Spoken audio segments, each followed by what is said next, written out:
performing on the piano in a moment. Where is Ben Richmond anyway? Ben Richmond, where'd he go? Oh, here he comes.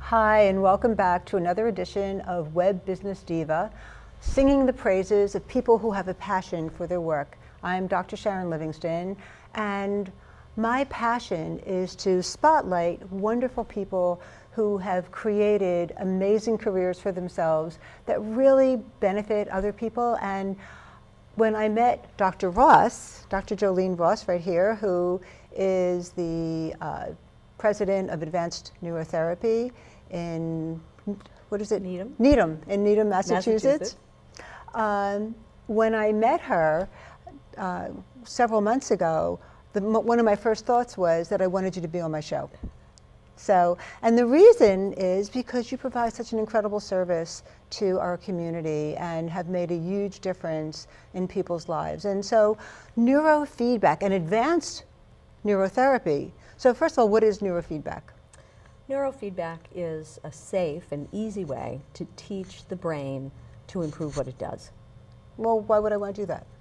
Well, most people have a little bit of glitches in their brains, and as I always say, who wouldn't want a better You've brain? been reading my diary.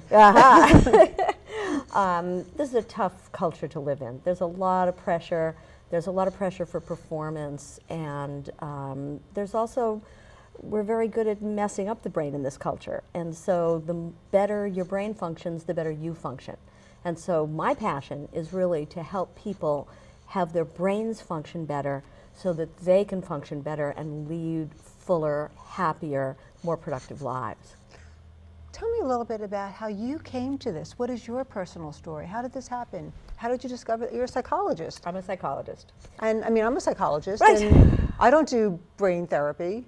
I don't know what I do sometimes, but You do this. This is part of what you do. and I do talk therapy. I don't do scans. Well, I started out doing talk therapy. I was a behaviorist long before behaviorism was considered standard and accepted, actually. And I actually started my career as a teacher. And I absolutely am passionate about children and passionate about teaching children and about children having full and happy lives. And I knew that there were some things that were kind of blocking them from that. So as a teacher, I moved into psychology. I got a PhD in psychology from Boston College, and I started seeing children, special needs children. How children. come? Why? Because I'm a kid person, and because it just, well, partly because it drew me, and partly because, I think because of my family history. In my family, when I was 7 years old, my father got encephalitis. Oh my gosh. And that was tremendously disruptive for him neurologically. He was never able to work again. My brother has Asperger's disorder. My mother has what we call the shadow syndrome, which is Asperger's but functional, as in, you know, I mean, she was a physician, which actually was perfect for someone with Asperger's, but she, I mean, I was the one, if you know what I'm saying. And I was also very passionate about children. I always loved children. I always loved learning. I was always very excited about that. Well, ultimately, I had my own children. And one of my children, when I brought her to school in second grade, I was told that she had the worst ADD of anyone they had ever seen. Oh my gosh. And I should get her on Ritalin immediately. Oh She my was worse gosh. than the worst person on Ritalin. Well, I had a specialty in behavioral medicine, so that wasn't going to be the first place I went. That doesn't And mean also, I wouldn't do it. But from what I know of you, you really enjoy taking a more natural approach to health, and you want to be holistic about it, so that must have been horrible for you to hear. Well, what it was a challenge. And I was on the board of directors of a group of professionals who did behavior therapy. And there was someone in my area that was doing neurofeedback. I knew because I was reading the newspaper. And I invited her to speak. And at the time, there was someone at McLean Hospital who was doing this as well. We were meeting at McLean Hospital. And that's down in Massachusetts. And that person was there also. And basically, at that time, the technology was about, okay, it's going to take an academic year, and you're really not doing it for this year, you're doing it for the changes next year, and that sort of thing. So I took her for treatment. And I was very curious, and I wanted to know, well, would this be helpful for the kind of clients that I'm seeing? At the time, I was mostly seeing adults. And I wanted to know, does this help people with depression? Does it help people with bipolar? Does it help people with anxiety? You know, I'm asking all these questions. And we know the answer is yes. The answer is yes, absolutely. Well, what ultimately happened is this person left the area, and this other person wasn't doing it anymore, and there was no one around. So I went and got the training because my daughter started to lose her benefit. That doesn't happen in our practice. But well, how come she lost it? She wasn't being seen frequently enough. And then this person said, take the summer off. We don't tell people to do that. Because this is a learning task. It's like learning a motor skill. So if you want to become a really good golfer or a really good pianist like your nephew, you're not going to practice every 2 weeks and then take the summer off. It's not going to work. You're not going to learn, and you're not going to get good at it. So that's not how we work. So I got the training, and it ended up not only helping her, but then it took over my practice. And then it took over my house. And then it took over my family, and it became a family business because it just grew and grew and grew. And my goal was to provide this service to whoever wanted it. So my goal was, okay, we're going to grow this business as much as the universe wants us to without in any way jeopardizing the quality of our results. And so what exactly is it actually? I mean, what is neurofeedback? How does that work? Well, the way it works is we monitor the brain waves, and we that information goes to an amplifier, and then it goes to a screen, and we look at that screen and we set the parameters to reward a mix of brain waves that, based on our assessments, we expect will improve functioning. And then it's all about reward. It's like teaching your dog to sit. I call them brain yummies. It's all about reward. It's a very safe way to teach the brain. So what happens is when the brain is doing what we want in all of the locations that we're teaching at one time, there's a reward. And it's usually a change on the computer screen and a simultaneous sound. If we make it too exciting, then we're driving the brain into a much more involved state. And what we want is we want the brain to learn how to get itself into that state, because the problem is that brains either have a tendency to be inactive in various places and therefore can't do the control stuff they ought to be able to do. So let's give a very specific example so people know exactly what we're talking about. The way that I learned about you was I was wanting to help someone in my family who was on the autistic spectrum, who still is on the autistic spectrum, but is so different now in his functioning. And so I had spoken with another physician who said, you know, if you want to do something fantastic for that little boy, bring him to Dr. Ross, because she can train him to stop some behaviors that are getting him in trouble in school. And this is a little 8-year-old boy. And so talk about how that works. You know, what happened? We brought him in, and what happened? Well, I know, but they don't. The first thing that happened is I did an intake. So an intake is all about what are your goals? What is it that you want to be different? What's the history? And what's this person like? Lots and lots of questions about current functioning, so that I get a really good sense of, so what is going on with this brain? What's the history of this brain inside this person, and so forth, and where are we headed? The next thing that happens is I do an EEG, we call it a brain map. It's electronic. We use a cap. and I attach, I get these sensors so that the sensors all work the way we want them to work, so we have good connection. And I happen to have a whole bunch of slides here, Yes. which I'm going to show you right here, right now, but we're going to have them up on the screen for people. So here's a typical kind of map, or I don't know what you would call that, a brainwave. Well, these are brainwaves, and what we do is I collect data, this information, through this cap that's attached to my computer, and I have the person do various things. We call it various states. So I have them with their eyes closed, relaxed, and in this case, this is someone with their eyes closed, relaxed. I have them read, I have them do math, I have them watch a silent video that pulls for social competence, which is really important for people on the spectrum, for instance. If there are reading issues, then I have them do something that helps pull for reading. And I remember we did a whole bunch of different... We did a whole bunch of things. Like math and Exactly. reading and social interaction. Yeah, and different states. comprehension and... Yeah. Yeah. Because we want to know, can the brain turn itself on? Can the brain control its own state? And if it can't, then where are the problems and what kind of problems are there? So in this particular slide, what we're seeing is, go back, what we're seeing is someone whose brain kind of goes along, twiddling along, so to speak, with the brain waves. Everything's going fine. All of a sudden, the brain waves get really, really huge.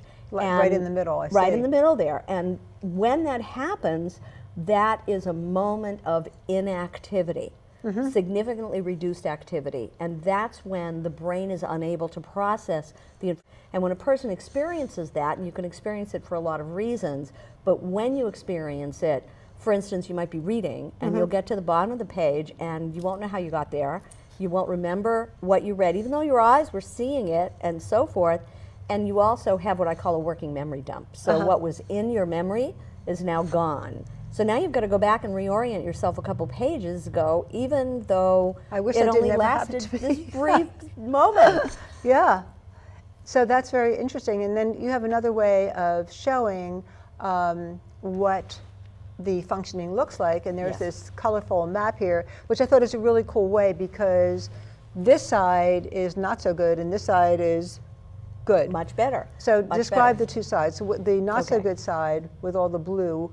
Well, let's go back. We're looking for a couple of things. We're looking for activation in locations, and that's really about size of brain waves. So what we just saw is someone whose brain waves suddenly got huge. It's also possible to have overactivation, and that way, under those circumstances, the brain waves are just too small, and you can't get at your brain. You can't get at those parts, even though they're going. It's like they're going a mile a minute, and you can't get at it. So that's one of the parameters we look at, and then the other parameter we look at is we're looking at coordination across cortex. Cortex is this layer that covers the rest of the brain, and it's all wrinkled up so it can fit, and it's the biggest on us humans, and it's about the most advanced of our functioning, and it's also about control. So what we're looking at is we're looking at how well do each of the locations that we tap coordinate and co-vary with each of the others. And on the left-hand map here, what we're seeing is a lot of dark blue, and dark blue is not enough coordination. So this is a person that's challenged with various things, and again, it depends a lot on location of where this lack of coordination is. And then on the right-hand side, we're seeing what this person's brain looked like from a coordination perspective after a lot of sessions of neurofeedback. So the lighter colors are showing more coordination, that green and the kind of yellowy green is more coordination. Exactly, and this is the same person we saw before who actually had a seizure disorder. So for us to have gotten this person's brain to function this much better with no medication, and given the severity of the seizure that this person was experiencing, the seizure episodes, was very exciting. And so now we have this other slide that shows 3 different states. We've got these red lines, blue lines, and this other thing going on the bottom. Little stuff on the bottom, yeah. The little stuff on the bottom actually looks very small because these other brain waves are so enormous. This is a little boy who is on the autistic spectrum, PDD-NOS actually, and what we see is the red is the represents the brain waves when we did his first EEG, before his first brain map, before we did any training. And he's got like 240 microvolts of this slow wave going on, 2 to 6, which is enormous. And what it means, when it should really be is what? Oh, it should be way down around 25, 30. And it's 240. Wow, Yeah, that's quite a it's difference. ginormous, absolutely ginormous. So our job was to teach the brain to make this smaller and also get that coordination going. And so what you can see if you look at the blue is, although he's not down to totally normal for his age, the change is enormous. I mean, he's at this point, it's, what is that? That's about 60 microvolts versus as 240. compared to 240. So what happened for this particular child is he had a lot of trouble with transitions and various of the kind of things that you would expect for someone on the spectrum, and he ended up moving to the other coast and handling it beautifully. Isn't that amazing? Yeah. And so people come for things like autistic spectrum issues, ADD, ADHD. Tell me some of the other things that this kind of therapy helps. Brain injury. Where what happens because of the brain injury? Actually, they can often look like ADD. That's very, very common. And it's very common for people to come in who say they have ADD, and what the story is, the way they got it, could be a brain injury. It could be what I call a birth story. It is very, very common that a child with ADD will have a birth story where something was funky about the birth. They didn't want to come out and they were forced out. That it could be No, that. I'm kidding. I mean, it could be too long a birth. It could be too short a birth. It could be meconium in the fetal waters. It could be a moment of hypoxia. What do those things mean to someone uneducated like me? Basically, it's stress on the infant. That's really what it's about. It's stress on the fetus. And when you have stress on the fetus, this is a very important moment. I mean, birth is a very, very important moment. And in fact, if you want a little bit of psychotrivia, the measure most highly correlated with success in adulthood is APGAR. So the better you come out, APGAR, that's the number. They actually give a newborn a number anywhere from 0 to 10 a minute after birth, and I think it's 5 minutes after birth. And the better your number, so the closer to 10 or 10 that you have, then the better you were, so to speak, the healthier you were at the moment of birth. And that's most highly correlated with success in adulthood. Wow. So what we often see, although sometimes APGARs are just fine, we often see that there was a prolonged birth which put stress on the infant. Too fast can sometimes be just as bad. There are various things that can happen that tell me, okay, this is a birth story. And the good news is how much we can do for a child who's got a birth story. And it really is just another variation, in a sense, of head injury, in that there's a disruption in that very important moment, and that disruption can affect the brain. It doesn't always, but it can. And what we want to do is we want to maximize a person's brain functioning. That's awesome. And one of the things that you haven't quite said yet, which I was really thrilled about, is that neurofeedback has as good results, if not better, than a lot of medication. Absolutely. Now, why would you want to put a child on medication? I mean, like Risperdal does horrible things to children, like on little boys, it makes them grow breasts when they don't need them. I have to remember to not hit my microphone. You know, it makes people get foggy. It totally changes their quality of life. And here's this thing that's totally non-invasive, it's drug-free, it's safe, and the results that had been documented in a number of cases for ADHD and other problems are at least as good, if not better. So, I mean, that to me was a major draw, and that's one of the reasons why I really wanted to have you tell the world about this, because I think it's so super. Well, there's a new study out of NIH, actually. It's a multi-site study that they did, and it was a 3-year study. And the first year, they concluded, based on the data that they got, is that they were looking at psychostimulants, Ritalin and that sort of thing, Adderall, and they said, this is great, this improves attention and focus, this improves behavior, and there's absolutely no side effects, fantastic. So this affected a number of prescriptions throughout the world. By year 3, the conclusions had changed. What they found is by year 3, there were no longer any improvements. From the drugs? From the drugs. And there were problems with growth, both in terms of height and weight. So this is an NIH study. So that they weren't growing as tall as they should. They weren't growing as tall as they should and so forth. And yet we have studies, several studies that have been done in my field that compare psychostimulants with neurofeedback, and what we see is significant improvements with both, but they work just as well. Right. They work so just as well. Why take meds that could have side effects? Yeah. When there aren't any side effects here, or so incredibly minimal, it's negligible. And I think one of the things that fascinates me, I've been doing this for almost 15 years, is the longer I do it, the more I see how very efficient our culture is getting at disrupting frontal lobe function. Frontal lobe function is all about executive functioning. It's about attention, it's about focus, it's about switching from one thing to the other, it's about memory. This is not a good thing, and so we really focus on frontal lobe function, and frontal lobe function is also about behavior, impulsivity, and social competence. And so if you strengthen the frontal lobe, if I could say it in plain English, the front part of the brain, then what you do is you give people a lot more options for their behavior. Absolutely. As well as ability for all kinds of things. So, for example, I can remember coming to visit, and there was a kid there who was working on retraining his brain for sports performance. Yep. Yes. How did you figure that out? Well, actually, that's what I love to ask kids about, because you have to get the kid to buy in. Let's face it. So, if a child has a sport, then it's really easy for me, because all you need in a sport to do better is a little bit more focus and a little bit better physical coordination.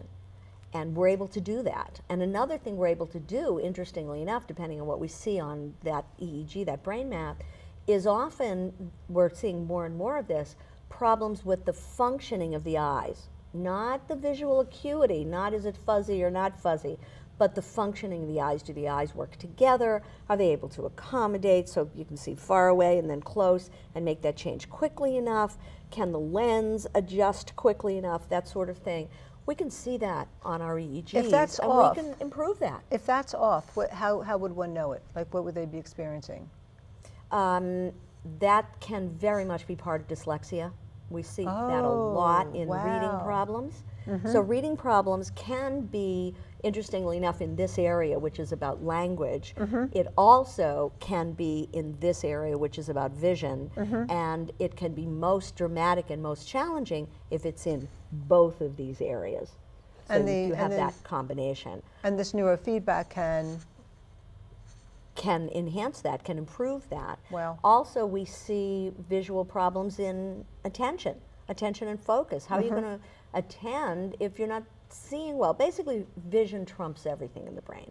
So most of our mental resources, I call it mental money, is going to go towards vision. So if your brain's putting a lot of mental money into vision because the system isn't working easily, then you're not going to have enough mental money to put into those frontal lobes that are all about executive functioning. And when you say attention and executive focus. functioning, in English, what does that mean? Again, it's I'm gonna about be a leader in my company. Initiation, as in starting things. It's about inhibiting, which is stopping things. So it's about inhibiting those impulses, so it cuts down on that impulsivity. It's about switching from one thought to another, one activity to another. People get stuck in one and then they can't switch. So they get sort of this compulsive style, or they get a very rigid style. Memory is a very, very important part of executive functioning. Organization, knowing where your stuff is, making sure you bring your stuff home that you need. Organizing your thoughts, organizing what you're going to write, what you're going to say, holding it in memory while you say it. This is all executive functioning. That's awesome. And this has even worked for people who are getting into those years when memory is not. Wait, where did I put my keys? normative, oh, what's it called? There we go. Gee, I can't remember. Normative cognitive decline of aging is what it is called. So it's considered the norm in this culture. And it doesn't have to be the norm. Right. It's very, very possible to get your memory back. I had a 70-plus-year-old gentleman who had been a very high-powered executive, started his own business, etc. And he used to like to play piano at odd hours and learn new sonatas, and he couldn't memorize them anymore. He just couldn't do it. So he came in for that. So a little bit of neurofeedback, and guess what? He's memorizing sonatas again. Oh my gosh. Yes. That's fantastic. Yes. And so in case people are wondering exactly how the training works, let's show those other slides that we have. And there's a picture of a patient with this, Going to be a reward. And what happens, the way behavior, any kind of behavior works, is any behavior that's followed by a positive event, the chances of it happening again increase. Right. And that's it's that simple. And I think that's the hardest part to understand about neurofeedback, is that it's simply about reward, that it's totally safe, and that reward works. And it's seamless and invisible, which is really fascinating. And natural, so you don't have to work at getting your brain to work better. The way I put it is you don't have to grit your brain's teeth. You just have to be, your brain does all the learning, and things just work better. That must be our brain calling right now. I got that. Absolutely. So what I really found fascinating, and what I love, is seeing Ben go in. You've got this catalog of pictures that he can choose whatever he wants to see. And so on this next slide, we've got a picture of trees and kind of an outdoor scene on the bottom right. But on the top left are what people begin to see as their brain waves are doing what they're supposed to do. Right. So what they see initially is they see a blank screen. So picture it on the left, that screen on the left, without any little squares in it. And for every quarter of a second that the brain is doing what we ask, based on, we saw those squiggles a moment ago, the way we said it, there is a square that comes up. I call it a puzzle piece. Yes. And it's a piece of an image. So on the left, you can see this is a piece of that full image that's going to come up later on the right. So people like to sit and they like to guess where the next square is going to come up, or they like to try and guess what this is going to be. So that keeps them engaged. And then after, depends on the number and how old the child is or the adult or whatever, after, let's say, maybe about 10 of these squares, the full image comes up along with a ta-da. But every time a square comes up, there's also a sound. So they get rewarded by that sound. Sound and a change, a visual change. Got it. And the ta-da is the major reward. Is the major reward. And the brain accepts this as reward. Do you know I can hear it? Isn't that funny? I know that sound. I know the sound when the whole puzzle comes to life because I've sat there with him. Absolutely. That's so funny. And what's interesting is the brains like change. They like stimulation. I remember in freshman psychology, they had an experiment where they had, in those days, they had wooden mazes, and they had 2 wooden mazes, and they would run rats through the mazes, and these mazes were exactly alike except for one little thing. One of the mazes, had stripes, and the stripes were painted this way. And on the other maze, they had stripes, same size, painted this way. Oh. So, which maze do you think the rats ran faster in? I'm guessing where they were continuous and went around, but... No, exactly the opposite. And how come? Because from a rat's point of view, if the stripes are vertical, things change. And so they ran faster because they were being stimulated by the environment. Interesting. Brains like stimulation. And that's Boy, I feel that one. Everyone does. Everyone chooses the other one. It's the way people see things. But anyway, so the brain really likes stimulation. So that's one of the reasons that this works the way it does. We also have another screen that some of our people really, really like, and they get to see their own brainwaves, and they see sort of snippets. So they'll see a snippet for each location we're working on. And they also, so we can tell them, okay, we're trying to get your brainwaves to be small inside those lines, so they can kind of use their intention as well in a much more direct kind of way. And then when that location is doing what we want, there's a green disc that comes up. And when all the discs are full, ta-da! And some people really like that feedback screen as well. And the other thing is they don't really have to do anything. The brain takes over to do what it needs to do. Exactly. So even if they weren't trying to make it appear or trying to do anything, the brain does its own work without feeling like it's work. I mean, sports training, by training your brain without like, you know, pumping iron or, and I know well, this that. is pumping iron for the brain because we're literally creating new neuronal connections. And so we're making the brain more robust, except it's the easiest learning your brain will ever do. It's the easiest learning you'll ever do. And so here's another example of the difference after training. And this is just showing one of those diagrams. Yeah, one of those little circles. So the one on the left, that green dot, is the location itself. And the blue surrounding it is the rest of the brain. And what we're seeing with that dark blue is those are the areas where there is not good connection. And this is a frontal location, actually. And so it's extremely important that that location be in connection with the rest of the brain so it can do its coordination and control job. So on the right, what we see is this same location, and we can see a lot more of the other colors, light blue and green and even yellow. That tells us that this location is coordinating with much, much more of the brain. Excellent. Excellent. That was very cool. So we're back now with Ben Richmond and Laura Richmond, who are clients of Dr. Ross. And so Laura, I was hoping that you could just tell a little bit about what brought you to Dr. Ross and how that worked for you and how you would describe the story and of your journey so far with Ben. Well, at the time we got to Dr. Ross, we tried a lot of different things, and Ben had come a long way, but was still struggling a lot with tantrums and really not a lot of interest in socialization. Very noisy at times. Eye contact. Oh, eye contact was non-existent. That was the first thing that we noticed that really changed dramatically, which was wonderful. And quickly. After the second session, I was shocked. We were with friends, and all of a sudden he was looking right in my eyes, and his articulation, I noticed at that point also, was a little bit clearer. Changing. And what else did you notice that's changed over time? Well, the tantrums have been an incredible difference. Ben was saying in the car on the way over that he hasn't had a tantrum in school. He can't remember when the last time was that he had. Yeah, it's been like at least 6 weeks since there's been any incident at school at all. And the change in interest with peers has also been huge.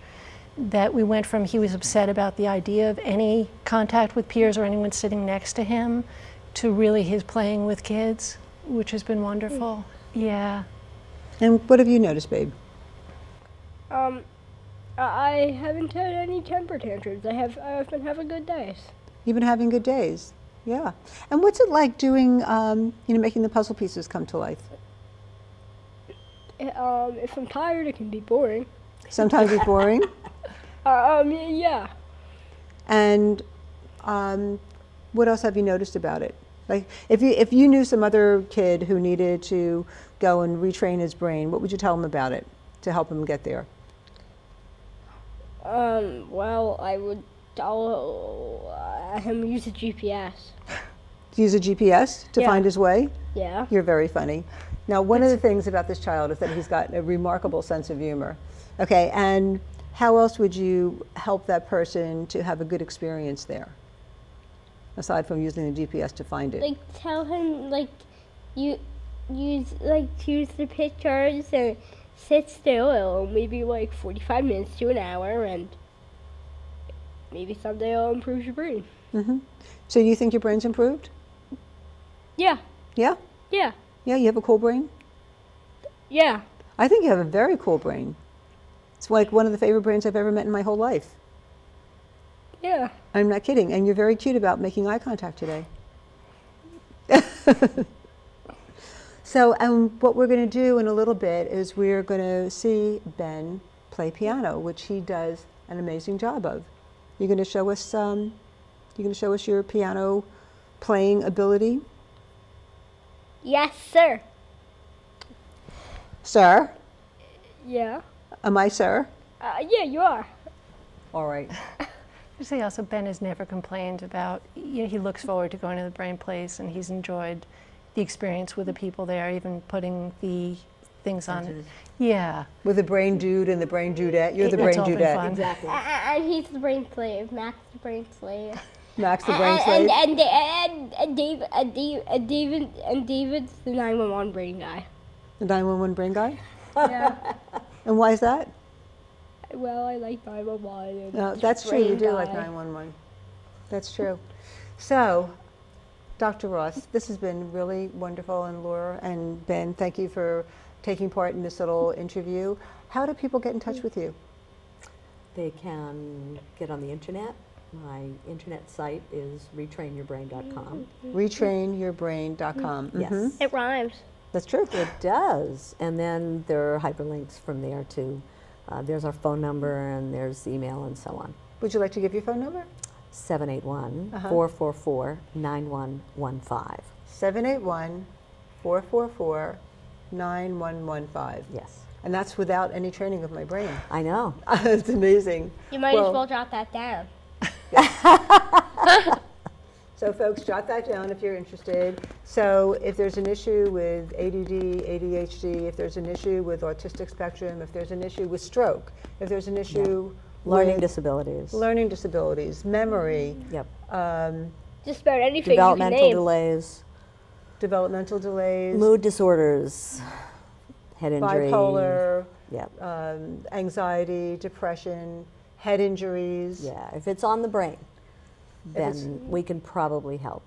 If it's on the brain, you could get it off their mind. Very good. Yeah. Yeah, you very can probably nice, do very just about nice. anything. So thank you, everybody, and we hope you come back to another session with Web Business Diva. And Dr. Ross, thank you very much, and Laura and Ben. Again, thank you so much for your time. You're welcome.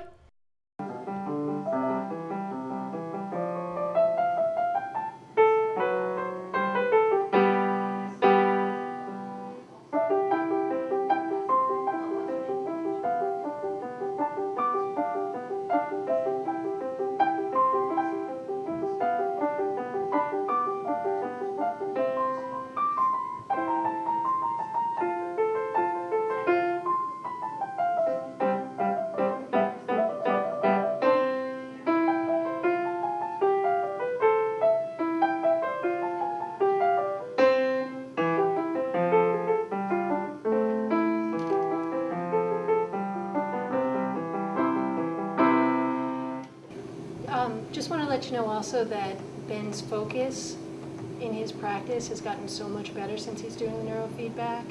His ability to work with his teacher and take criticism and work with it has gotten incredibly better. And he's also, the social piece I was talking about, he's willing to be part of a class, so he's learning theory, and he's Fantastic. part of give and take that way, yeah. I'm not learning theory. I basically know all of it. What did he just say? He said he's not learning theory, he knows all of it. Our next generation, here it is. Thank you so much. And Ben, thank you very, very much. That was really wonderful. You're welcome.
Good boy.